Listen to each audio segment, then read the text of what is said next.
Now, if your DJ transitions sound messy, awkward, or just not quite right, it's usually because of a few simple mistakes that are easy to fix. In this video, I'm going to show you the most common reasons that your beginner DJ transitions sound bad, and more importantly, I'm going to show you exactly how to fix them. My name is Blakey, I'm a DMC champion, and I've helped thousands of DJs level up through my online courses and YouTube videos.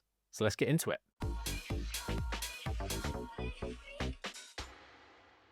Now, for this video, we're going to be using the Pioneer DJ DDJ Flex 4 controller, and this is plugged in to the Rekordbox software on my laptop. But everything I'm going to teach you in this video can easily be applied to whatever DJ hardware or whatever DJ software you're using. Everything that I teach you in this video will be about core DJing principles rather than anything gear specific. And if you're not sure exactly what equipment you need to get started with DJing, I've created this free beginner DJ setup guide, which will show you exactly what you need and how everything connects. If you'd like to grab that for free, there is a link in the description. Okay, now the first mistake is pressing play out of time. Now right here, I have two house tracks loaded into the decks, and you can see inside Rekordbox that the BPMs of both tracks are exactly the same at 129 BPM. Now take a listen to what happens when I press play on the deck that we're going to mix in slightly out of time. This is a very common beginner mistake, and it sounds bad. Take a listen, here we go.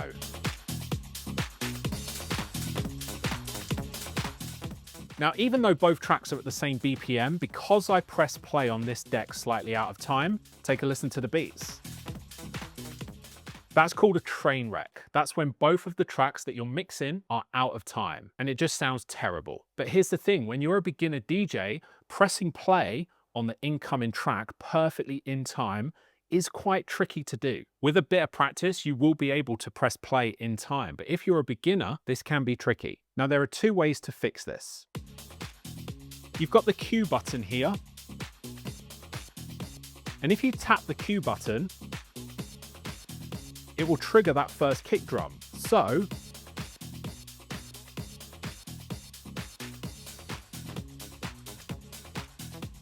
by pressing and tapping the Q button in time with the track that's playing on the other deck, this is going to help you get the rhythm before you press play on the track you're mixing in.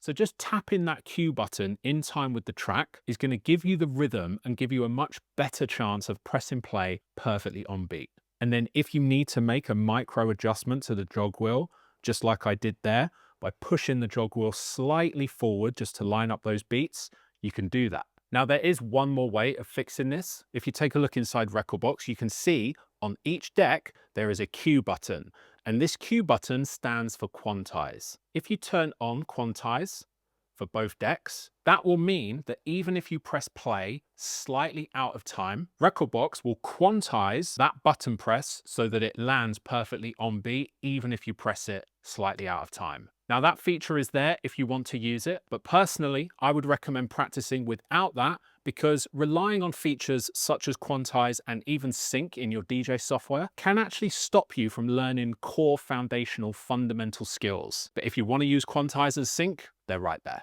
Okay, the next beginner mistake is mixing tracks out of phrase. Now, both of your tracks can be beat matched perfectly, but if the phrasing of your mix is wrong, then the sections of the tracks are not going to align. Take a listen to what I mean. I'm going to start this mix with this track on the right deck, and then I'm going to start mixing in the track on this deck. You're going to hear that this track is going to go into the drop a little bit earlier than the drop on this track. Now, you'll hear that this doesn't sound quite right.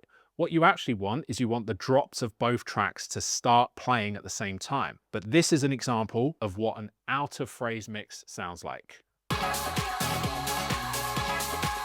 So this track is about to go into the drop. So now we're in the drop. And this track is about to go into the drop now.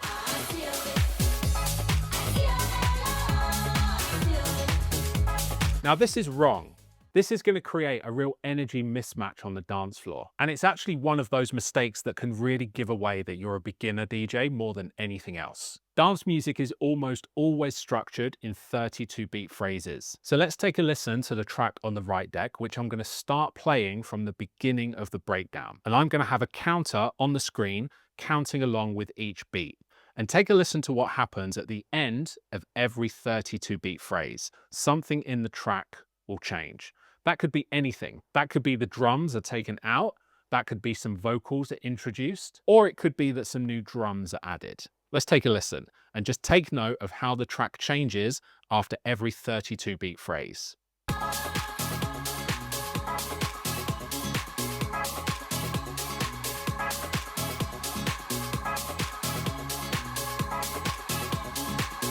So the new phrase is in 4, 3, 2, 1. So now we're in the second half of the breakdown, and the next phrase will be the drop. So here comes the drop in 4, 3, 2, 1. Now, 99% of dance music is structured exactly like this. Every 32 beats, something new happens in the track. So what that means is every 32 beats, that is your opportunity to press play on the track that you're mixing in, and that is almost guaranteed to make sure that your phrases are lined up nicely. This one is so important. It's a fundamental core skill that every beginner DJ has to master so that they can start sounding more pro.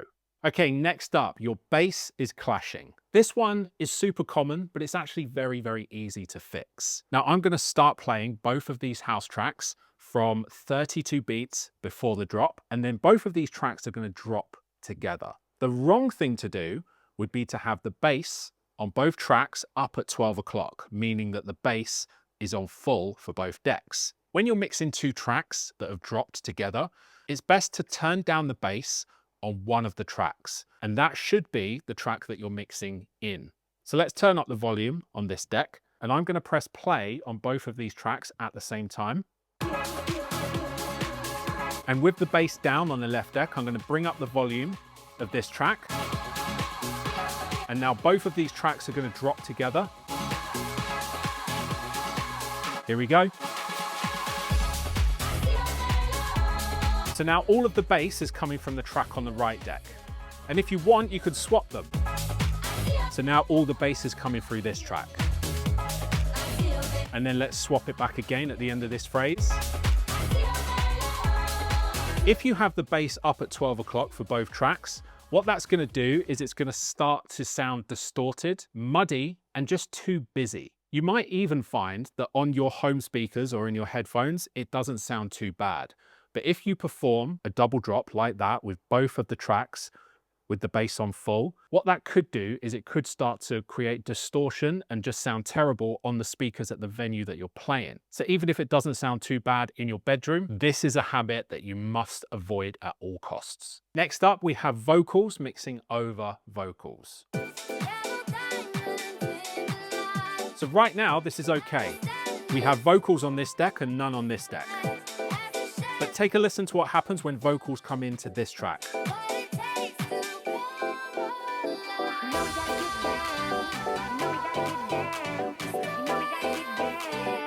So having vocals clashing like that is one of the quickest ways of giving away that you're a beginner amateur DJ. Now, the best way of avoiding this happening is just knowing your music. But if you do find yourself in a position where you're mixing two tracks and suddenly vocals appear on one of the tracks, you could simply fade out the track that you're mixing out from just a little bit early. That's a really simple way of getting around this, but that is a much better option than letting both tracks play with lead vocals. You could also use some EQ and filter to disguise some of the vocals. A lot of the vocals in a track will sit in the mid-range. So if you find that you've got two tracks playing and suddenly they both have vocals, you could just take out some of the mids on one of the tracks. But this isn't a perfect solution because as well as taking out the vocals, you're also going to be taking out everything else in the mid-range of that track.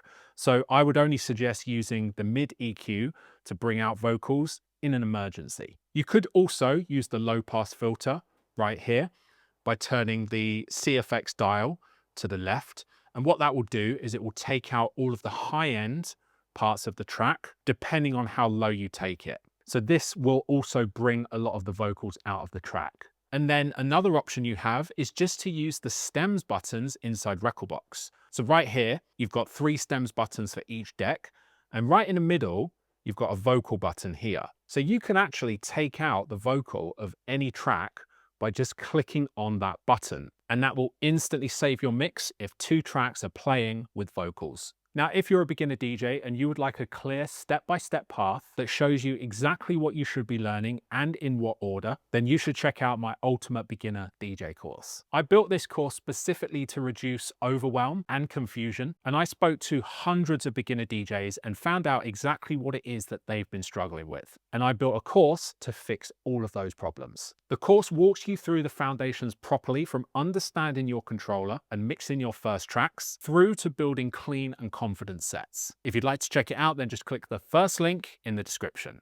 Okay, next up, let's talk about playing it too safe, because this is something that I see all DJs doing, not just beginners. And frankly, I think it can really hold you back in your DJ career. A lot of DJs will only mix songs that they absolutely know for sure go together well, are inoffensive, have the same vibe, same genre, and they don't put any effort in to surprising the crowd. And I think this is a mistake. Some of the best DJ moments happen when you mix together 2 tracks that people would never expect. Now, that does not mean that random equals creative. Creative mixing is not about throwing random songs together. It's about finding unusual combinations that still make musical sense. And quite often you can find 2 tracks that on paper just should not work together, but there are actually underlying reasons why they do work together. And I'm going to show you a couple of examples. I've got 2 mixes of my own that I'm going to show you clips of, which I think sum this up really well. Now, the first mix is Marvin Gaye, Sexual Healing, a cappella, over a Sammy Verji UK garage track. These 2 tracks sound like they shouldn't be anywhere near each other. But for me, there's actually a really good reason why this one can work. You see, back in the late 90s, when UK garage was very popular, that entire genre was built on taking R&B vocals and making UK garage remixes with those vocals and speeding those vocals up from around 100 BPM to about 130. So I really see a mix like this as a nod to the history and the roots of UK garage. Let's take a listen. Baby, I'm hot just like an oven. I need some loving. And baby, I can't hold it much longer. It's getting stronger and stronger. And when I get that feeling, I want sexual healing, sexual healing. Oh, baby, makes me feel so fine. Helps to relieve my mind. Now, this second example is where I take the a cappella of Faith Evans' Love Like This, which is a 90s R&B track around about 104 BPM. And I'm going to mix this with a liquid drum and bass track on this deck, which again, on paper, these 2 tracks just should not mix at all. The drum and bass track is double the BPM of the R&B track. And of course, drum and bass music is super high energy, mostly because of the tempo. But because I'm going to be mixing the Faith Evans a cappella over liquid drum and bass, that's actually what makes this work, because liquid drum and bass is a lot more chilled and laid back than the normal type of drum and bass that a lot of people associate that genre with. And the fact that this drum and bass track is more musical and laid back actually works perfectly with this Faith Evans a cappella. And I actually have to mix this Faith Evans a cappella slower than its original tempo. But again, for me, that actually is one of the things that makes this mix work. So let's take a listen.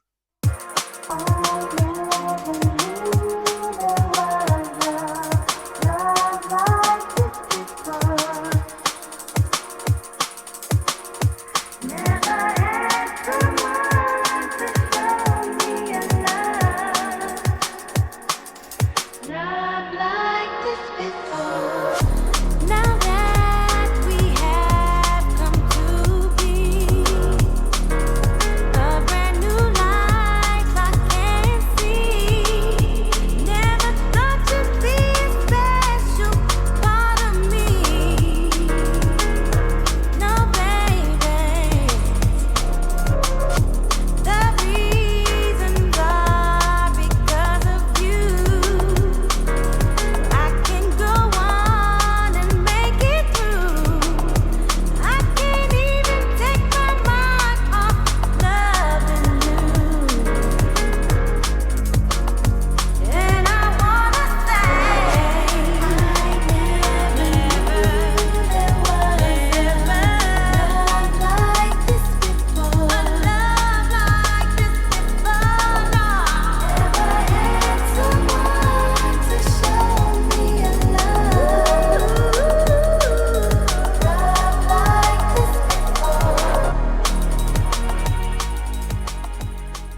Safe mixes work. They will always work. But creative mixes like these ones, they're the ones that actually get remembered.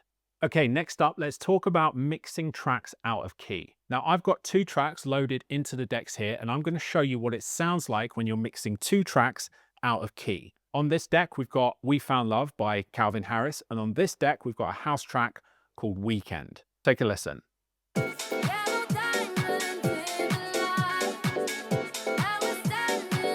So something just isn't right. Even if you don't understand music theory, you can tell that there's something not quite right about that mix. Both tracks have quite a lot of musical elements, and the Rihanna vocal on the left deck is begging to be played at the right key to match the house track on this deck. Take a listen now to what it sounds like when I actually fix the key issue and play both tracks in key with each other.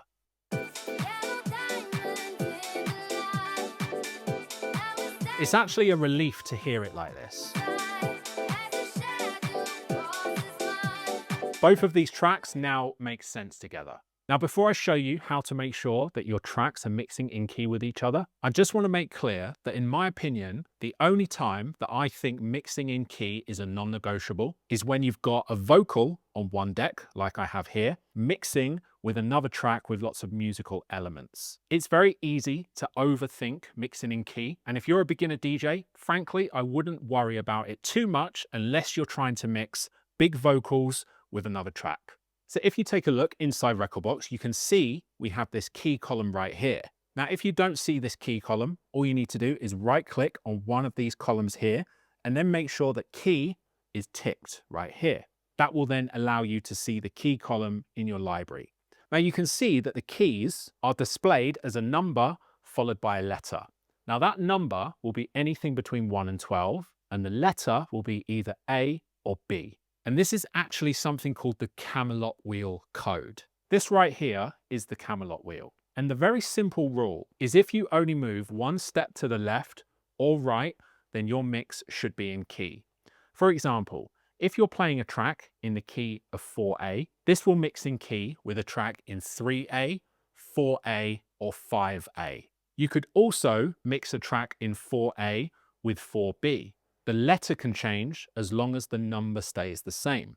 Another example would be if you were to take a track in the key of 12A, this will mix in key with a track in 11A, 12A, 1A, or 12B. As long as you only moved one step to the left or right, you're good. Mixing in key does go deeper than that, but that is all you need to know for now. Not every transition needs perfect harmonic mixing, because quite a lot of the time you're going to find that when you start mixing a track in, the track you're mixing in only starts with drums. So if you're just mixing percussive elements and maybe some musical elements, key matters less. But if you're mixing vocals over full tracks, then mixing in key does actually matter. But don't overthink it, because playing the right track next in your DJ sets is way more important than making sure they're in key. This next fix is a simple one, but it is so important, and it's about bringing in the next track at the correct volume and making sure it doesn't come in too loud. Now here on the DDJ Flex 4, if I play this track on the right deck, you've got this thing here called the VU meter. If I press play on this deck as well, you'll see that there's a VU meter for each deck, one for the left deck and one for the right deck. Now you can actually see that the track on the left deck is playing louder than the track on the right deck because the VU meter is peaking slightly higher. And if you take a look at the trim levels here, you can see that the trim level on this track is a little bit higher than this one. So all you need to do to make sure that the volume of the track that you're going to be mixing in isn't too loud is, number one, match up these VU meters here. So I'm going to turn down the trim. So now that that trim is around the same volume as this one, you can see that the VU meter is matched on both decks. So now, when I start mixing in the track on this deck, this is going to be playing at a very similar volume to the track on this deck. A good transition should feel controlled. It shouldn't feel like the track you're mixing in has just crashed into the mix. And the best way to do that is by making sure that the trim level on the track you're mixing in is not higher than the track that's currently playing, and keep an eye on those VU meters. Next up, let's talk about not letting your mixes breathe. I'm a massive fan of quick mixing, but sometimes, especially when you're playing dance music, you really want to let your mixes breathe a little bit, because quick mixing between tracks back to back for hours on end can be a little bit jarring and it can be a little bit too much. Sometimes you just want to let the tracks play, mix a little bit more slowly, and let everything breathe. So let me show you an example. So I'm going to start with the track on this deck, and I'm going to mix in the track on this deck, and I'm going to tap the cue button so that when I press play, I'm more likely to press it perfectly on beat. Here we go. Now let's nudge this jog wheel. I'm going to turn down the bass on the left deck, and I'm going to start bringing up the volume.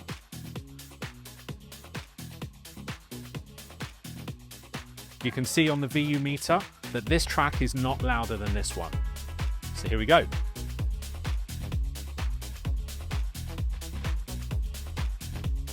I'm going to start slowly swapping the bass round from the right deck to the left deck.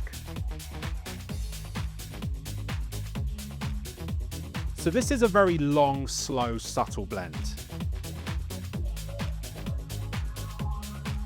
I'm also going to go to the beat jump pad mode on the left deck, and I'm going to jump back by 32 beats very soon so that this track does not go into the breakdown before this one does. You can see the breakdown on the track on the right deck still is some time away. So I'm going to beat jump back. Now I want both of these breakdowns on both tracks to start at the same time, and I'm going to use beat jump to achieve that.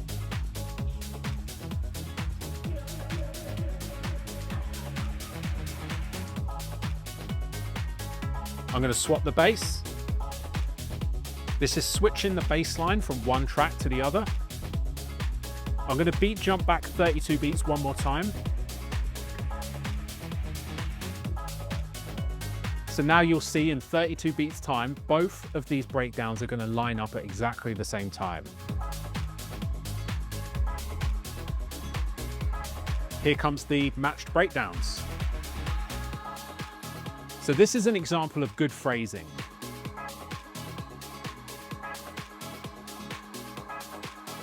So now I'm going to fade out the track on the right deck very slowly.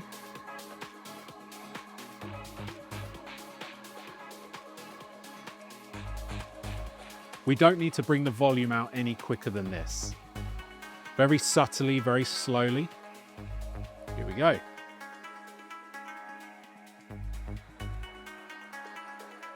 So this is what I would call an example of letting the tracks breathe and performing a much slower and more subtle blend. This works especially well with house music, but it can also work really well with tech house, UK garage, drum and bass. And even if you are the type of DJ that likes to transition quickly between tracks, injecting some mixes where you let the songs breathe is always a good idea. So now that you understand why your transitions might be sounding bad, the next step is learning the 5 simple transitions that actually work for beginner DJs. So I recommend you watch this video right here next, where I show you the only 5 transitions you need as a beginner DJ.